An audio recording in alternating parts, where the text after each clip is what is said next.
하고 한번 오늘 날씨 엄청 춥죠? 추운 날씨 속에서도 건강하게 이렇게 또 주일 예배로 성탄 예배로 함께 오신 전후 자업분들에게 존귀한 분 오셨네요 하고 인사 한번 하겠습니다.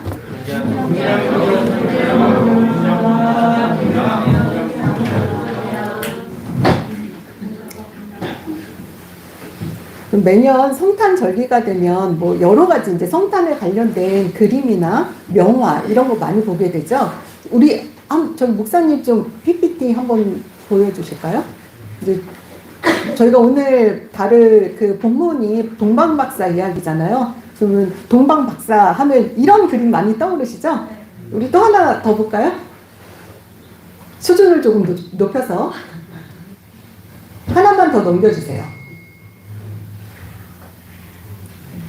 이제 하나 더 넘기면 또 보티첼리의 그 동방박사의 경배라는 이렇게 수준 높은 작품을 한번 감상해 보며 오늘의 말씀을 시작하도록 하겠습니다.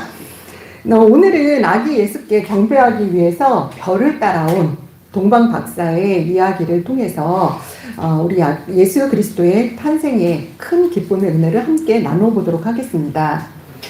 자, 오늘 본문을 보면요. 예수님이 언제 태어났다고 이제 본문이 증언을 해주고 있는데요. 본문 1절에 언제 태어났다고 하셨나요? 저건 아니고요. 본문에 마태복음 2장 1절. 본문 1절을 보면요. 헤롯 왕 때라고 기록되어 있습니다.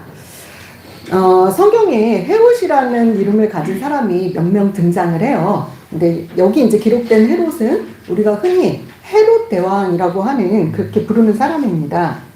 이 헤롯 대왕은요, 정통 유대인이 아닙니다.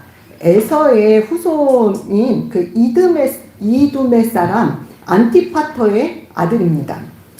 당시 그 유대 지방은요, 로마 제국의 지배하에 있었던 그런 시대적 상황이었어요. 근데 이 헤롯 대왕, 이 헤롯이요, 굉장히 그 정세나 치세 이런 거에 아주 비범한 사람이었습니다.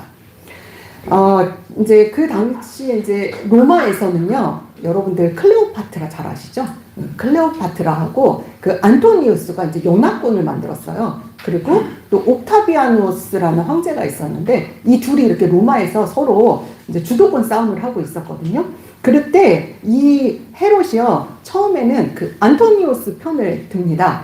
그런데 전세가 옥타비아누스에게 유리하게 이제 진행이 되는 것으로 판단이 되니까 바로 돌아서는 그런 아주 정세 판단을 굉장히 잘하는 그런 사람이었어요. 그래서 결국 이제 악티움 전투라는 데서 이 옥타비아누스가 그 안토니우스 파를 물리치고 최종적으로 승리를 하게 됩니다. 자, 그렇게 되면서 이제 원로는 그 옥타비아누스에게 그 승전을 축하하면서 아우구스투스라는 그런 칭호를 성사를 하게 되는데요.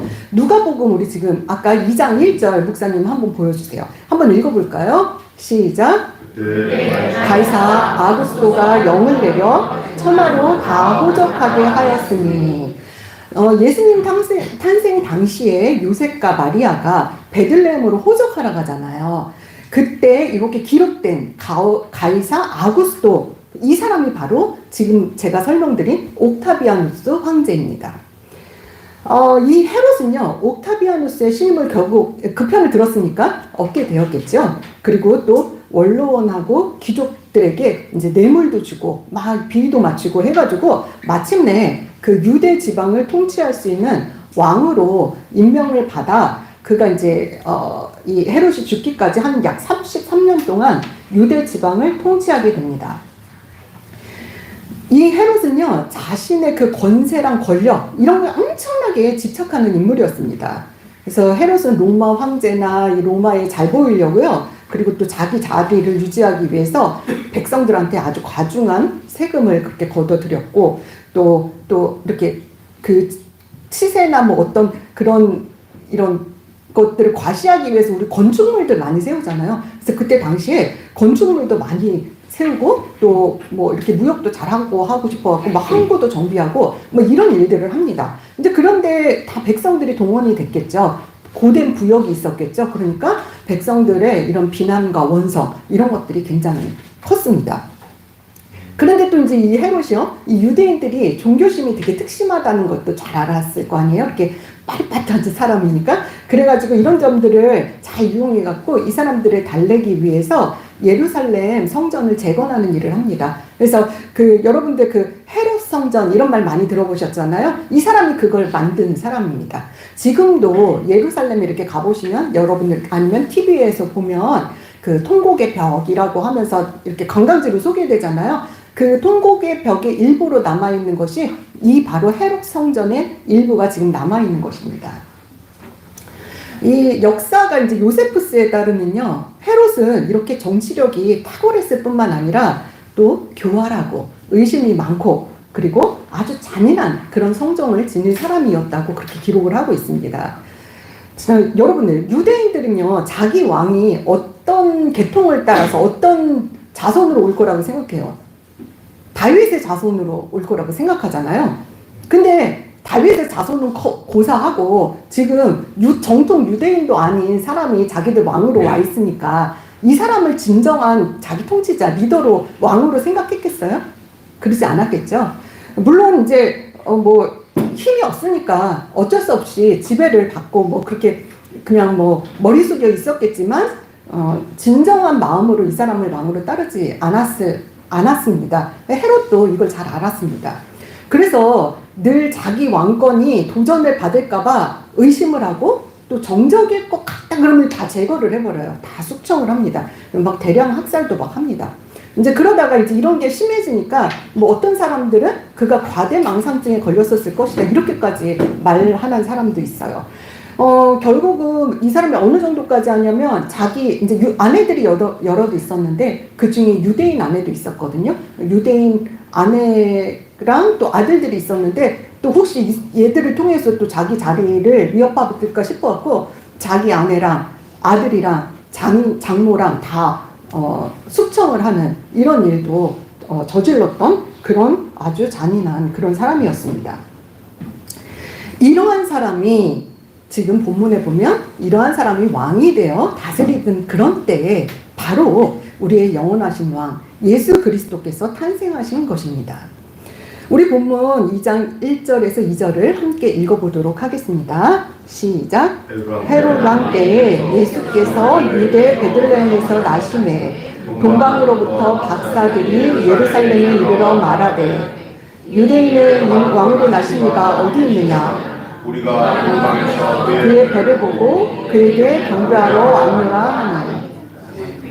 자, 1절에서 동방에서 박사들이 별을 따라 탄생하신 유대인의 왕에게 경배하기 위하여 왔다라고 말하고 있습니다. 여러분, 여기 이제 동방에서 온 박사가 등장을 하는데요. 이 동방에서 온 박사들은 과연 어떤 사람들일까요? 아까 우리 이제 그림도 봤는데 사실 성경에는요, 동방 박사들에 대해서 더 많은 이야기를 전해주고 있지는 않습니다. 그래서 동방 박사가 누구냐 이거에 대해서 굉장히 많은 신학적 견해들이 있는 상황입니다. 먼저 이제 이 박사로 번역된 헬라어 이 마고이, 헬라어로 이제 마고이라고 하는데요. 이 마고이가 어떤 신분인지에 대해서는 정확히 알 수는 없습니다. 그러나 이제 많은 신학자들이 연구를 보아하니 아마도 천문과 같은 그런 것들을 연구하는 그런 학자들이거나 또는 이제 꿈 같은 것을 해석을 하면서 그 여러 가지 조언을 왕의 곁에서 해주는 그런 상당히 지위가 높은 자리에 있는 아마 지혜자들일 것이다 라고 이렇게 하는 학자도 있습니다. 또 어떤 학자들은요, 아마 이방의 왕이었을 것이다 라고 그렇게 이야기하는 학자도 소수 있습니다. 여러분 동방박사 세 사람 이런 찬양 있잖아요. 거기 그 영어 가사를 보시면요, Three Kings of Orient 이렇게 써 있어요. 거기는 왕으로 표시되어 있어요. 아무튼 이들은 공통적인 것 상당히 높은 계층에 있는 고위 계층에 있는 사람들이었을 것이다 라고 이렇게 추측을 해볼 수가 있습니다. 오늘 본문 2절에 보면 이 박사들이 별을 보고 따라왔는데 예루살렘에 들어서자마자 주저함도 없이 이렇게 얘기합니다. 유대인의 왕이 어디에 계시냐? 이렇게 묻는 모습을 봅니다. 그들은 왜 어떻게 그 별의 정체를요 그 한치의 의심도 없이 확신에 차서 유대인의 왕의 탄생과 연결할 수 있게 되었을까요? 자, 그럼 우리 이걸 좀 생각해 보기 위해서 좀 더 옛날로 거슬러 올라가 봐야 돼요.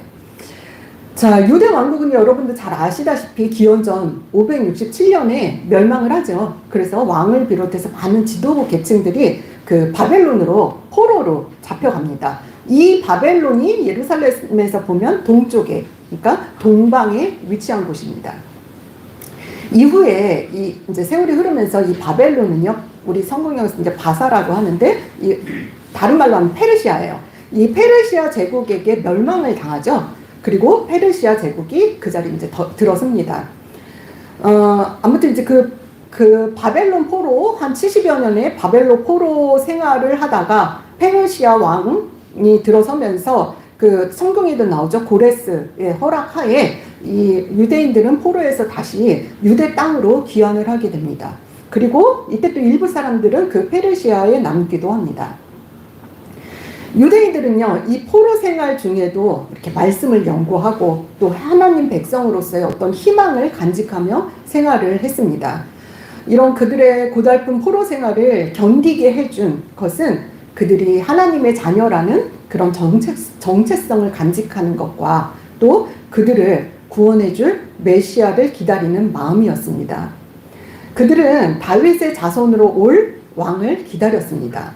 우리 민수기 24장 17절을 함께 읽어보도록 하겠습니다. 시작. 그를 보아도 이때의 일이 아니며 내가 그를 바라보아도 가까운 일이 아니로다. 한 별이 야곱에게서 나오며 한 규가 이스라엘에서 일어나서 모압을 이쪽에서 저쪽까지 쳐서 무찌르고 또 셋의 자식들을 다 멸하리로다. 자, 이렇게 성경에요, 한 별, 한 규 이렇게 쓰여진 이 말은요, 메시아, 즉 예수님을 상징하는 말입니다. 신약에서도 예수님이 자신을 별이라 칭하는 그런 것을 발견할 수 있는데요. 요한계시록 22장 16절도 한번 같이 읽어볼까요?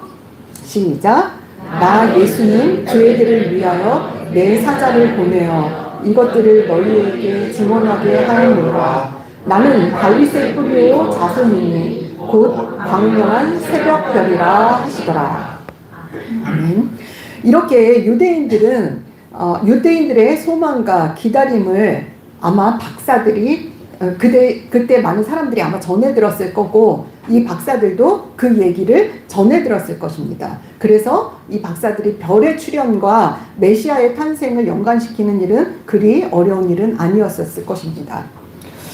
자, 그런데요, 여러분, 이런 그 다음 이후에 박사들의 행동을 이렇게 묵상을 하다 보면은요, 정말 큰 감동이 있습니다. 그 감동을 함께 나눠보도록 하겠습니다. 그들은요, 이 박사들은요, 유대인이 아니고요, 이방인들이었습니다. 자, 아까 유대 포로기 그 얘기를 했는데요, 포로기 이후에 거의 500년 이상의 세월이 흘렀습니다. 500년이 짧은 세월입니까? 우리 인간으로서는 참 상상하기도 힘든 그런 긴 세월인데요. 박사들은 예로부터 전해 내려오는 입으로 전해 내려오는 메시아에 관한 이런 이야기들을 전해 들었습니다. 그리고 마침내 별이 나타났을 때 그들은 그것이 메시아가 탄생했음을 알리는 소식이라는 것을 깨달았습니다. 그래서 그들은요, 믿음의 확신에 차서 예루살렘에 도착하자마자 유대인의 왕이 어디 계시느냐라고 물었던 것입니다. 게다가요, 그들이 이 유대 땅까지 그 머나먼 길을 왜 왔는지 생각해보면 더 큰 감동이 있습니다. 그들은 왜 그곳까지 왔다고, 아까 우리 본문에서 2절 읽었는데요, 왜 왔다고 합니까? 유대인의 왕에게 경배하러 왔다고 합니다. 경배라는 말은요, 헬라어로 그 프로스키네오라는 말인데요.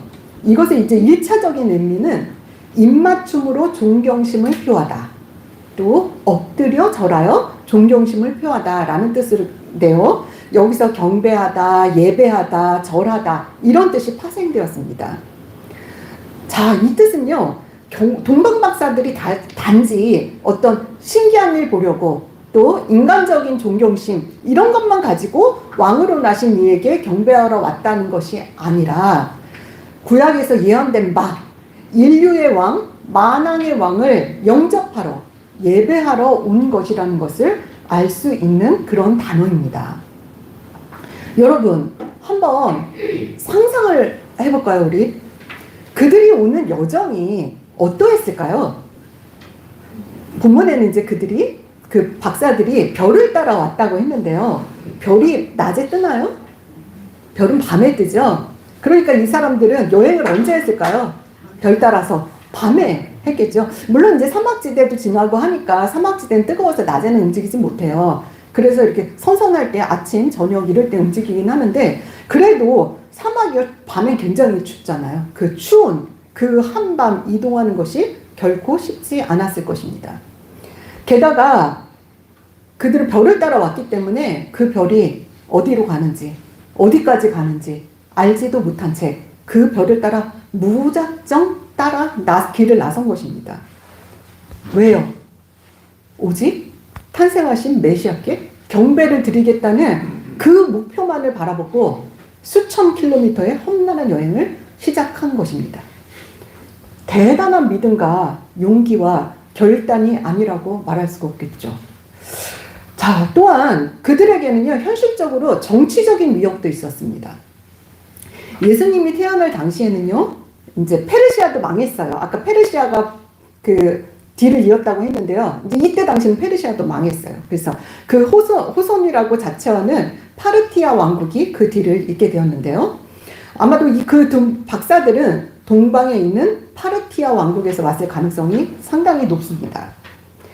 이 파르티아는요, 아르메니아를 사이에 두고서 로마 제국의 동쪽과 접하고 있는 나라입니다. 계속 영토를 확장을 하던 로마는요, 파르티아하고 몇 차례 전쟁을 일으키거든요. 그런데 그 수차례 파르티아가 전쟁에서 이기게 됩니다. 그러다 보니까 이제 로마하고는 숙적과 같은 그런 상황에 처하게 됩니다. 옥타비아누스가 집권한 이후에는 잠시 이제 뭐 평화협정도 맺고는 했지만 둘 사이에는 언제나 긴장이 있을 수밖에 없는 그런 상황에 놓인 그런 사이였습니다. 그런데 그 파르티아의 고관 대작들이 로마 제국의 통치하에 있는 그 땅을 방문한다는 것이 어떤 일입니까? 어쩌면 자신들의 신변에 큰 위협이 생길 수 있는 아주 위험한 일 아닙니까? 우리가 흔히 아까도 이제 우리 동방 박사 그 사진 봤잖아요. 그 이렇게 막 첫 번째 사진 그거 이렇게 볼 때 여러분들은 어떤 느낌이 드세요? 저는요 그런 사진 볼 때 그 사막의 별들이 막 아름답게 막 빛나면서 그 평화로운 관광지를 낙타를 타고 막 이렇게 한가롭게 막 여행하는 것 같은 그런 느낌 받을 때도 그런 느낌이 사실 또 많거든요.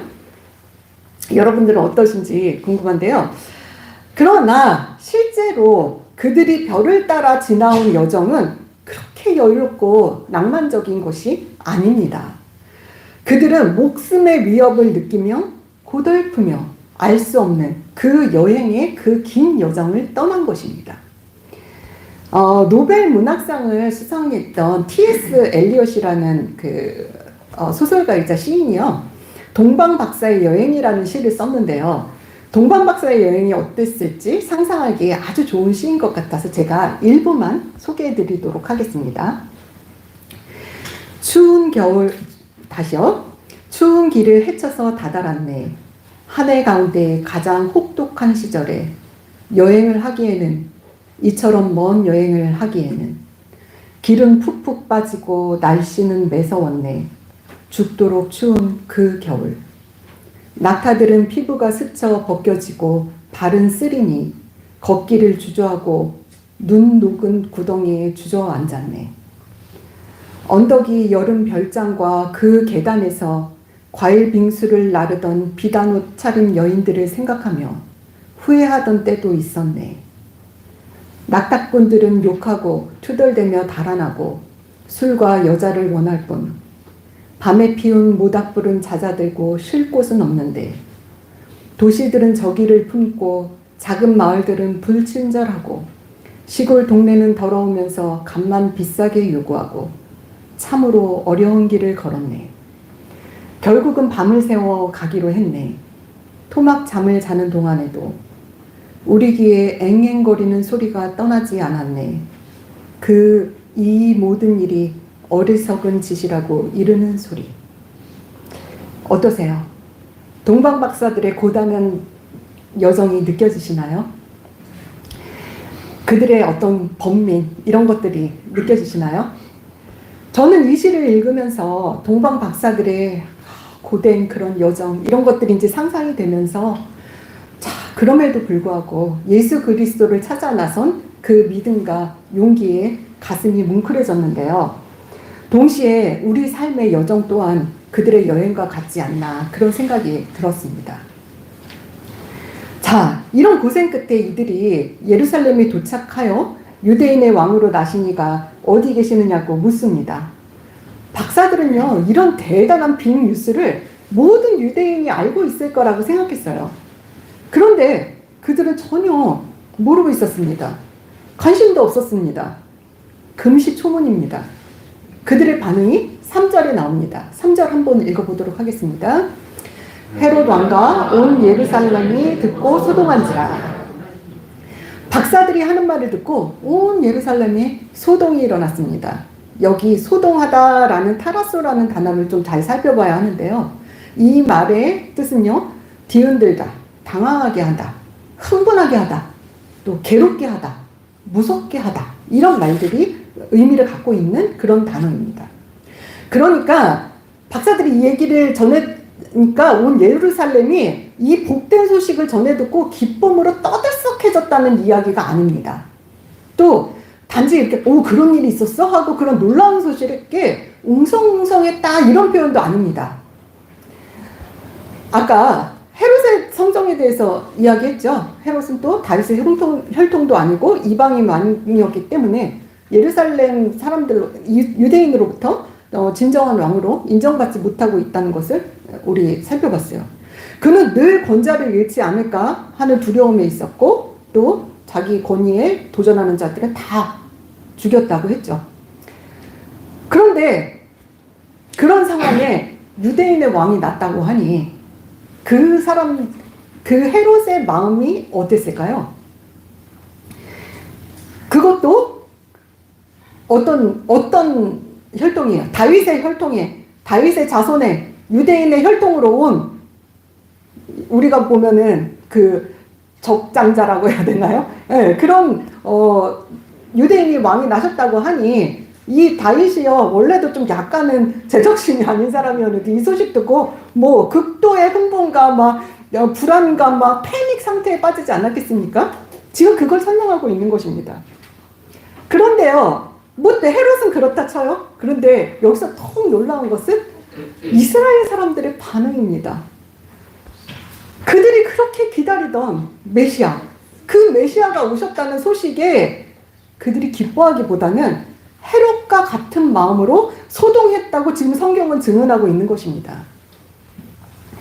온 예루살렘 성안이요, 극심한 불안과 공포에 사로잡혀 버리게 됐다는 그런 뜻을 지금 나타나고 있는 것입니다. 왜 그랬을까요? 지금 제가 설명했듯이 상상이 되시죠? 온 그 이스라엘 사람들은요, 자신을 통치했던 그 헤롯의 성정을 누구보다 잘 알았습니다. 무슨 일이 일어났었는지도 잘 알았겠죠? 그런데 지금 유대인의 왕이 났으니 야, 이것도 무슨 별난이 일어나는 거 아니야? 이거 무슨 격변이 일어나는 거 아니야?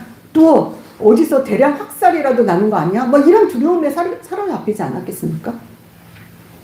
그들은 걱정과 불안과 공포 이런 것들에 사로잡혀서요, 모든 인류를 구원하실, 그들이 그렇게 기다리던 만왕의 왕으로 오실 주님을 맞이할 생각이 전혀 없었던 것입니다.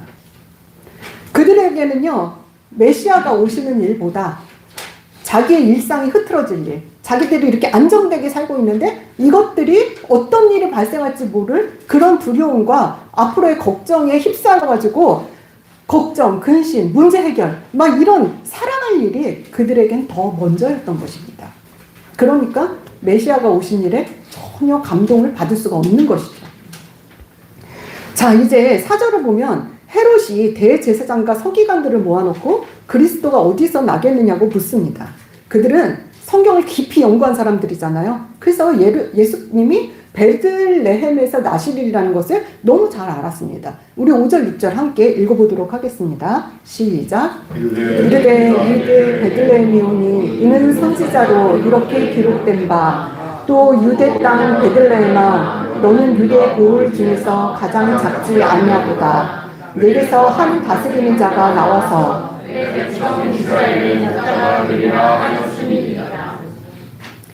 이 말씀은 미가서 5장 2절에 기록된 말씀입니다. 그들은 예수님이 어디서 나실지 기록도 가지고 있었던 사람들입니다. 그런데 박사들로부터 메시아 탄생의 메시지, 메시아가 탄생했다는 그런 이야기를, 그런 빅 뉴스를 듣고도 아무도 베들레헴으로 누가 나셨는지 보러 가지 않습니다. 박사들이 예루살렘을 떠나 베들레헴으로 갔잖아요. 아까 우리 읽었잖아요. 그때에도 대제사장도 서기관도 백성들도 아무도 따라 나서지 않습니다. 아까도 얘기했듯이 그런 문제와 공포와 이런 것들 때문에 따라 나서지 않습니다. 우리 이따가 설교 끝나고 참 반가운 성도요 다일이 나와 베들레헴 성내에 가봅시다, 이런 찬양을 부를 건데요. 여러분, 사실은요 베들레헴 성내에 가봅시다 이거는요, 야 거기 좋은 일 있대 가보자, 이런 찬양이 아닙니다. 그것은요 목숨을 걸고 갈 수 있는 일이었어요. 그리고 자기의 안일함과 자기가 처한 이런 안정된 것들, 이런 것들 다 버려야지 갈 수 있는 겁니다. 베들레헴에 간다는 것은.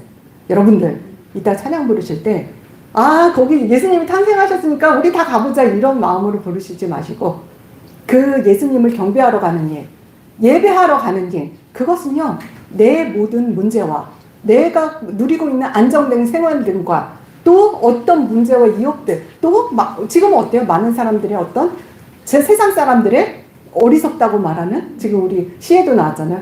어리석다고 하는 그런 수군거림, 이런 것들 다 내려놓고 다 감당하고 예루살렘에 달려가야 하는 것입니다. 우리 이따가 그런 심정으로 찬양 부르시기를 바랍니다. 자, 다시 돌아와서요. 자, 구전으로만 이렇게 전해 듣던 동방박사들은 큰 먼 길을 달려왔는데, 정작 기록도 가지고 있었던 그 유대인들은요, 예루살렘에서 베들레헴이 한 8km 정도 떨어져 있거든요. 차로 지금 자동차로 가면 한 10분이면 간대요. 자, 이런 거리밖에 떨어져 있지 않는 베들레헴으로 아무도 달려가지 않습니다. 그들은 헤롯이 두려웠습니다.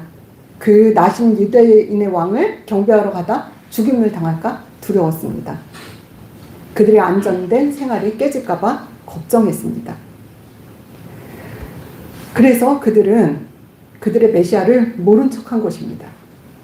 결국 메시아 탄생의 역사적 순간에 그토록 메시아를 대명한다던 유대인들은 없고, 동방박사 사절단인 이방인들이 기뻐하며 경배하였다는 그 사실은요, 지금 이 시대를 살아가는 우리 기독교인들에게도 묵직한 질문으로 다가옵니다.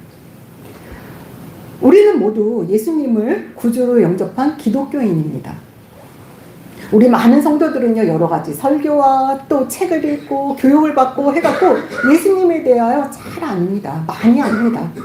예수님이 이 땅에 왜 오셨고, 또 십자가에서 우리를 위해 죽으시고 다시 사셨다는 것을 압니다. 그리고 하늘로 가신 예수님은 우리를 데리러 다시 오시리라는 소망을 가지고 살죠. 그러나 여러분이 살아가는 삶 속에서 우리의 삶이 주는 걱정과 근심과 문제 속에 파묻혀서 주님의 오심과 또 다시 오심의 기대와 기쁨이 퇴색되어 그것이 단지 지식으로만, 예수를 아는 지식으로만 박제되어 있는 것은 아닌지 점검해 봐야 합니다. 예수를 아는 지식에만 머물러 있는 것은 아닌지 살펴봐야 합니다. 우리의 삶이 고단하고 지치고 힘에 겨울지라도 동방 박사들이 오직 별만 바라보며 그 힘든 여정을 지나온 것처럼 우리도 우리의 별이요 빛이신 예수 그리스도를 바라보면서 길을 잃지 않고 우리의 인생의 여정을 살아가야 하는 것입니다.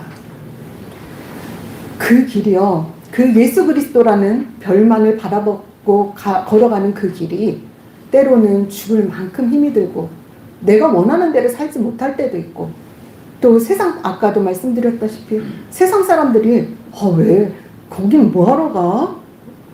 일요일날 재밌는 일이 얼마나 많은데 아유 거기다 헌금은 왜 내?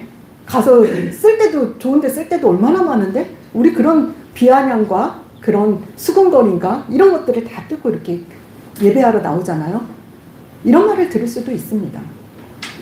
그러나 그 인생의 여정 끝에 별이 멈추는 그곳에는 나의 죄와 사망에서 구원하신 예수님이 계심을 믿음으로 바라보시기 바랍니다. 우리를 사망으로부터 구원하시기 위하여 십자가의 죽으심으로 그 죄를 대속하기 위하여 인간의 모습으로 이 땅에 오신 예수 그리스도의 그 큰 사랑을 바라보시기 바랍니다.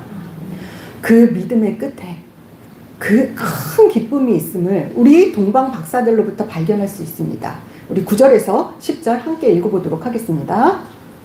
시작. 박사들이 왕의 말을 듣고 말세 동방에서부터 그들이 문득 와서 인도하여 가다가 아기 있는 곳에 머물러 서니라. 그들이 별을 보고 매우 크게 기뻐하더라. 박사들이 별이 멈춘 그곳에서 마침내 예수 그리스도를 만났습니다. 그리고 그들은 예수님을 보고 매우 크게 기뻐하였습니다. 이 표현은요, 그들의 기쁨이 아주 주체할 수 없을 정도로, 다른 사람들이 보기에 어쩌면 지나치다 싶을 정도로 너무나 기뻤다. 매우 크게 기뻐하더라 이렇게 표현하고 있잖아요. 이렇게 기뻤다는 것입니다. 여러분, 그 기쁨이 어떠했을지 상상이 가시나요? 그렇습니다, 여러분. 예수 그리스도를 만나면은요, 세상 어느 것과도 비교할 수 없는 기쁨이 솟구쳐 올라옵니다. 형용할 수 없는 기쁨이 저 영원 깊은 곳에서 솟아납니다. 믿으십니까? 아멘. 말씀을 정리하겠습니다. 우리 모두는요, 각자에게 주어진 인생을 살아갑니다. 이 인생의 여정은 사막을 지나던 동방 박사들의 여정과도 같습니다. 주변엔 아무것도 없는 것 같아 외롭기도 하고, 또 살을 내는 추위와 거친 바람이 밀려와서 앞으로 나아가기 힘들 것 같이 느껴질 때도 있고, 또 때론 고단하여 주저앉고 싶을 때도 있고, 또는 어떨 땐 아무 일도 없이 문제도 없이 평탄하게 그렇게 안락한 그런 인생을 또 사는 그런 시기도 있죠. 그게 우리 인생입니다. 그러나 여러분, 잊지 마시기 바랍니다.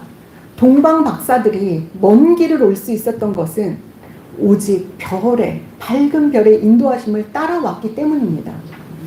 그들은 그 별을 따라가면 구원자를 만날 수 있다고 믿었고요.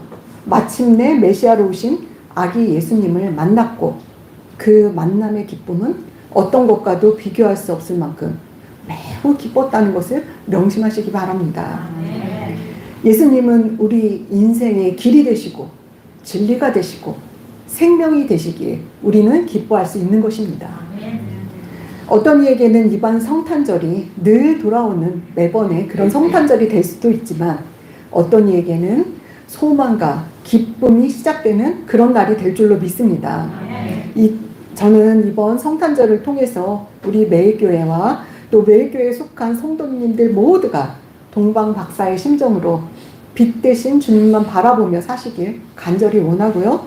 또 저와 여러분 모두에게 소망과 기쁨, 그리고 사랑이 가득한 믿음의 시작이 되는 복된 성탄절이 되시길 주님의 이름으로 축원합니다. 기도하겠습니다. 사랑의 하나님, 우리 각자에게 주어진 인생을 살아갈 때 우리를 인도하시는 별이 되시는 예수 그리스도만 바라보며 살아갈 수 있는 믿음을 주시옵소서.